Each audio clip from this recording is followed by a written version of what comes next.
Assalamualaikum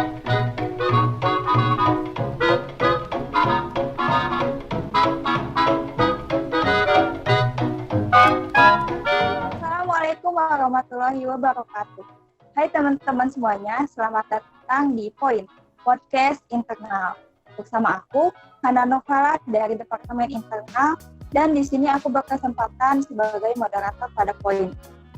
Gimana nih kabar teman-teman semuanya?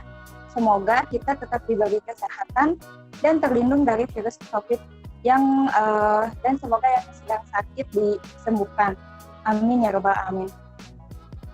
Oke, tanpa berlama-lama lagi, langsung saja aku akan perkenalkan ke teman-teman semua narasumber yang hebat, yaitu Teh Sarah Nurhalizah. Boleh Teh saya hai dulu nih ke kamera. Teman-teman, perkenalkan nama aku Sarah Nurhalizah. Apa kabarnya nih Teh? Alhamdulillah baik. Kalau Hana apa kabar? Alhamdulillah.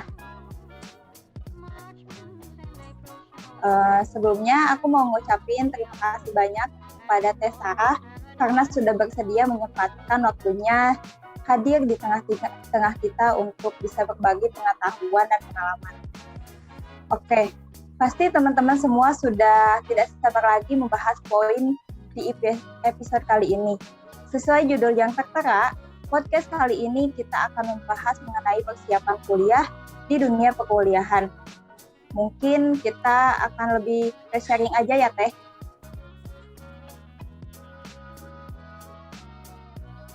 Baik, tanpa berlama-lama lagi, aku mewakili teman-teman semua ingin bertanya kepada Teh Sarah. Mengenai persiapan kuliah nih Teh, pasti mahasiswa baru masih bingung. Apa sih yang harus dipersiapin kita sebagai mahasiswa baru? Kalau menurut aku ada 10 yang harus dipersiapin sebagai mahasiswa baru gitu ya. Yang paling pertama ada gadget penunjang kuliah. Nah, kita kan kuliah di jurusan IT. Penting banget untuk memiliki device yang menunjang perkuliahan, contohnya HP dan laptop yang memiliki spesifikasi memadai gitu. Contohnya kalau laptop RAM-nya lumayan tinggi gitu. Terus kalau HP memorinya besar. Apalagi untuk kuliah online saat ini gitu kan. Apa harus pakai gadget. Nah, yang kedua, buku referensi perkuliahan. Nah, buku ini tuh bisa dalam bentuk fisik atau juga dalam bentuk e-book. Kalau buku fisik kan harus beli dulu atau nyari-nyari dulu, kadang juga nggak ada di toko buku. Nah, kalau e-book kan kalian bisa download dari internet atau minta ke dosen atau ke kakak tingkat, kayak gitu. Soalnya kan kalau mahasiswa baru tuh memiliki rasa ingin tahu yang tinggi ya. Kadang-kadang mata kuliahnya belum disampaikan aja, mereka udah belajar ngoding gitu. Keren-keren banget emang. Nah, yang selanjutnya nih, yang ketiga, buku catatan atau binder. Nah, biasanya kalau anak sekolah kan ya pakai buku tulis gitu ya. Tapi kalau kita udah kuliah mah biasanya beli satu buku yang tebal gitu, isinya kayak berapa mata kuliah gitu. Nah, yang selanjutnya pasti alat tulis. Nulis di buku catatan tersebut. Nah, yang kelima nih, menurut aku yang paling penting, yaitu teman yang baik. Karena kalau di perkuliahan itu gimana ya, teman yang baik itu sangat-sangat membantu kita gitu. Kalau teman yang kerjaannya ngajak main terus, ngajak foya-foya kayak gitu-gitu tuh kayak menghambat perkuliahan gitu. Tapi kan kalau kita punya teman yang baik, otomatis diri kita juga bakal jadi baik gitu. Nah, yang selanjutnya kalian harus siapin ATM. Nah, kalau bisa ada mobile bankingnya juga untuk memudahkan kalian dalam transfer uang. Kalau misalnya mau bayar kosan, kayak gitu-gitu kan lebih gampang tuh kalau pakai M-Banking. Nah, selanjutnya yang ke-7, kalau menurut aku penting banget buat kalian siapin dana darurat. Karena kalau kalian lagi kuliah tuh suka nggak terduga aja gitu. Bisa aja kalian tiba-tiba sakit atau ada musibah lainnya, kalau kalian punya dana darurat tuh kalian nggak bakal repot-repot buat nyari uang gitu. Nah, ini juga penting nih, pakaian kuliah. Kalau kita kuliah di UPI itu lumayan spesial ya. Nggak boleh pakai celana jeans, nggak boleh pakai pakaian yang ketat, nggak boleh pakai sendal, terus macam-macam gitu ya. Kalian harus siapin pakaian yang sopan dan rapi, seperti itu. Nah, kalau nanti udah kuliah offline, kalau bisa kalian tuh punya kosan yang dekat dengan kampus. Utamain tuh yang aman, bersih, nyaman. Dan yang paling penting sih harus sesuai dengan budget kalian ya. Nah, yang terakhir, ya segala perlengkapan yang dibutuhin di kosan. Paling itu aja. Wah, luar biasa. Kalian jawabannya dijelasin secara detail dari 1 sampai 10. Nah, menurut aku juga yang paling penting itu gadget sama laptop, apalagi di kuliah online kayak gini. Nah, pastinya saat kita menjadi maba bakal mengikuti ospek perkuliahan. Nah kan zaman aku online nih, yang mana ospeknya juga online. Boleh gak sih Teteh ceritain sedikit saat ospek offline itu kayak gimana? Ya, pertanyaan yang sangat bagus ini ya. Karena kalau angkatan aku, ya gimana ya ngomongnya. Kalau aku boleh jujur tuh, ospek offline menguras energi gitu. Baik dari segi pikiran, keuangan, maupun tenaga lah pastinya. Contohnya nih, kayak Mukaku dan Manpro. Seingat aku tuh, kita para mahasiswa baru datang ke kampus jam 6 pagi. Waktu itu tuh aku ngekosnya masih jauh gitu. Jadi sebelum matahari muncul tuh, aku udah naik angkot, terus harus lari-lari gitu biar nggak ketinggalan. Terus ya gitu deh, pulangnya sore. Kadang-kadang jam 5-an gitu berpulang. Terus ngerjain tugas abrak-abrak. Besoknya langsung dikumpulin lagi gitu. Kalau tidur 2 jam aja udah bersyukur banget pas lagi ospek ya. Terus apa lagi ya? Tapi ada sisi positifnya pasti dari ospek offline tersebut gitu. Aku jadi bisa manajemen waktu, punya kekompakan dengan teman-teman sesektor. Terus ya tau lah mana yang harus lebih diprioritasin, kayak gitu-gitu sih. Gitu Teh Hana. Nah kalau Teh Hana sendiri kesan-pesannya nih selama mengikuti ospek online gimana? Kalau aku sendiri sih dari ospek online kemarin yang pertama harus disiapin dari kegiatan ospek online tuh harus jaga kesehatan karena kita itu harus duduk dari pagi sampai sore, terus malamnya kita ngerjain tugas kayak gitu. Dan itu tuh kan lumayan menguras energi juga, terus harus begadang buat nyiapin tugas besoknya. Paling itu aja sih Teh, kalau menurut aku lumayan berkesan juga.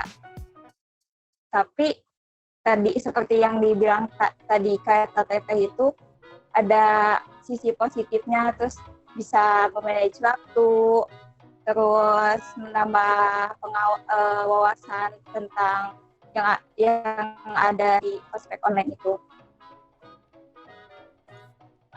Terus Teteh kan angkatan 2019 yang mana pernah merasakan kuliah offline. Nah, kesan pertama yang Teteh rasakan saat menjalani kuliah offline itu kayak gimana?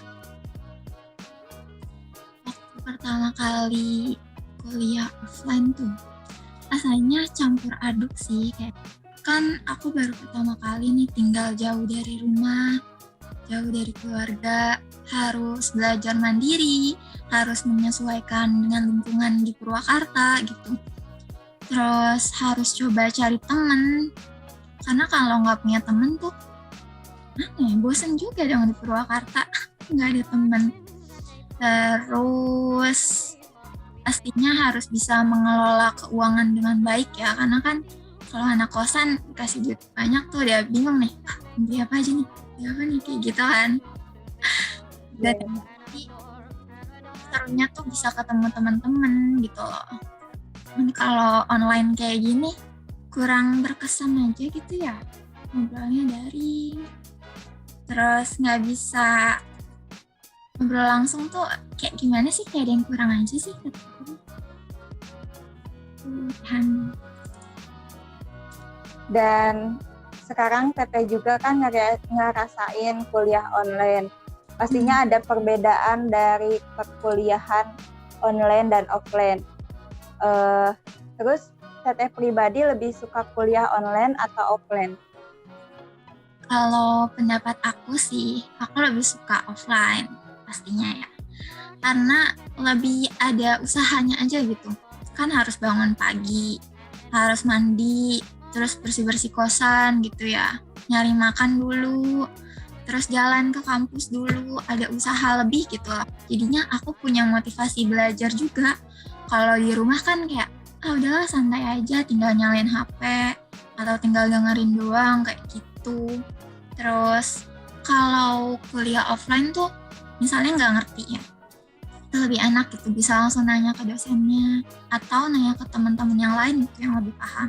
Kalau online kan bingung juga ya, kalau mau nanya kadang-kadang masih tetap nggak ngerti gitu sih Teh Hana. Kalau Teh Hana gimana nih, pengennya online atau offline?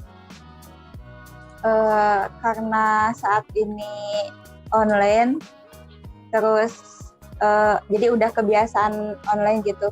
Pengennya nyobain juga offline, karena kalau online tuh kayak dibilang Teteh tadi, kalau online kita mau kuliah santai-santai aja, terus ngerjain juga mepet-mepet di Blend gitu. Benar banget. Nah, di luar kesibukan mengenai perkuliahan nih Teteh ikut organisasi apa aja sih? Kalau organisasi apa aja ya?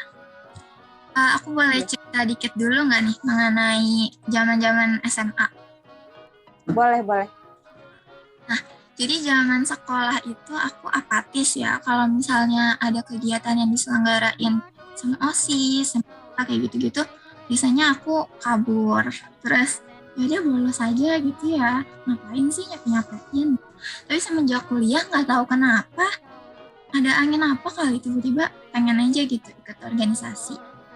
Waktu itu organisasi pertama yang aku ikutin Formatur Lepim UPI Purwakarta, karena waktu angkatan aku tuh baru banget dibentuk gitu loh Lepim.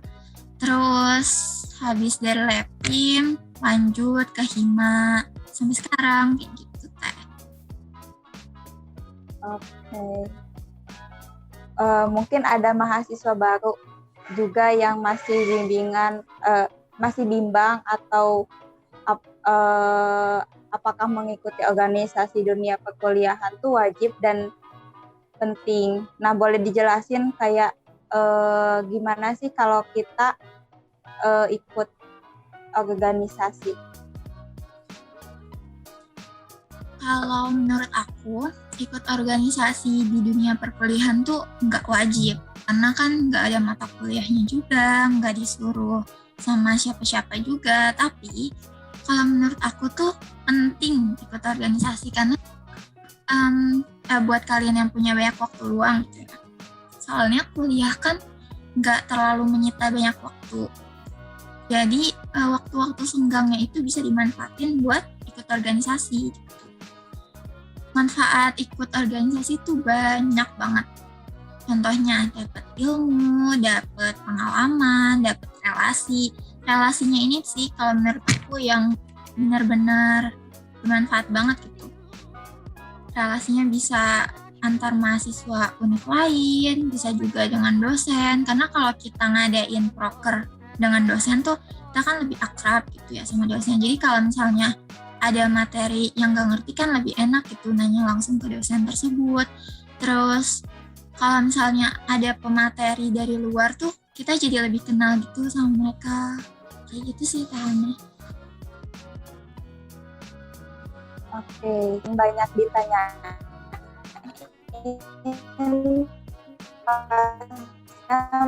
Kita dapat beasiswa. Dapat beasiswa. Nah, untuk yang belum tahu, beasiswa untuk mahasiswa tuh banyak banget. Kalian tuh bisa lihat di Google, di Instagram, maupun di platform lain ya. Cuma aku ngerekomendasiin kalian lihat di aplikasi Sejuta Cita, karena di situ beasiswanya banyak dan lengkap banget. Setiap bulan itu pasti ada aja gitu beasiswa baru. Terus kalau untuk dapat beasiswa, sebenarnya ada beberapa macam beasiswa ya. Yang aku tahu tuh untuk yang ekonominya kurang mampu, untuk yang berprestasi, ada juga untuk yang kayak punya pengalaman organisasi gitu, kayak KSE gitu kan. Cuma ya itu, kalau kalian pengen dapat beasiswa, otomatis kalian juga harus usaha lebih. Nggak bisa kayak, pengen ikut beasiswa, tapi aku nggak punya prestasi nih. Tapi aku juga nggak ikut organisasi nih. Tapi ya gimana gitu loh.